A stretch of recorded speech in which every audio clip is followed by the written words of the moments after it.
Messi কাঁদছেন, বাচ্চাদের মতো ডুকরে ডুকরে কাঁদছেন। দু চোখের জল ফেলে কাঁদছেন লিওনেল অ্যান্ড্রেস মেসি। তার কান্না দেখে পুরো স্টেডিয়ামের মানুষজন কাঁদছেন টিভি সেটের সামনে বসা মানুষগুলো।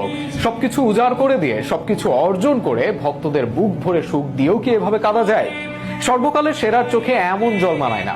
পায়ের গোড়ালি ফুলে গেছে, সেই অবস্থায়ও খেলা চালিয়ে গেছেন মেসি। এরপর যখন ইনজুরিতে মাঠ ছাড়লেন, তবুও কান্না থামেনি। তার কান্না করা নিয়ে বিস্তারিত থাকছে প্রতিবেদনে। শিশুর মতন ফুপিয়ে কাঁদছেন মেসি। কেন কাঁদছেন লিও? এমনটা তো কথা ছিল না। ফুটবলটা তো তিনি শুধুই এখন উপভোগ করতে চান, সে কথা বলেছিলেন নিজেই। কিন্তু তবুও কাঁদছেন লিও, কথা দিয়ে যেন তিনি কথা রাখলেন না। হ্যাঁ, লিও কথা রাখতে পারলেন না।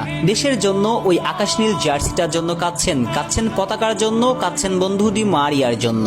বন্ধুকে যে কথা দিয়েছেন ট্রফি দিয়েই শেষ বিদায় জানাবেন, কিন্তু সেই লড়াইয়ের ময়দান থেকে লিওকে চলে আসতে হচ্ছে। তাই তো অঝরে